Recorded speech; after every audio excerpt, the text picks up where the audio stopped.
আসসালামু আলাইকুম। আজকে রান্না করলাম বোয়াল মাছের তরকারি। তো সেটি শেয়ার করছি। প্রথমে পাতিলে তেল দিয়ে দিলাম। এরপর দিয়ে দিব পেঁয়াজ কুচি। এরপর পেঁয়াজ কুচিটা ভালোভাবে নেড়ে নিব। নেড়ে নিয়ে এটির মধ্যে ৫ ফোড়ন দিয়ে দিব। ৫ ফোড়ন দিয়ে আবারও নেড়ে নিব। তারপরে একটু বাদামি রং এলে এর মধ্যে পেঁয়াজ, রসুন, আদা বাটা দিয়ে দিব।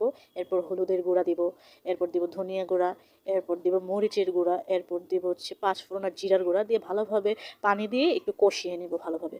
এরপর দিয়ে দিব লবণ। লবণ দিয়ে আবার নেড়ে চেড়ে নিব। তারপর দিয়ে দিব কুচি কুচি করে কেটে রাখা আলুগুলা। এভাবে আলু দিলে অনেক ভালো লাগে খেতে। তারপর এর মধ্যে টমেটোগুলো দিব। টমেটোগুলো দিয়ে একটু নেড়ে চেড়েই এর মধ্যে মাছগুলো দিয়ে দিব। আজকে বোয়াল মাছ রান্না করা হচ্ছে। শীতকালীন মজাদার বোয়াল মাছ রান্না। মাছগুলো দিয়ে ভালোভাবে একটু এপিট ওপিট করে ভালো করে নেড়ে নিব।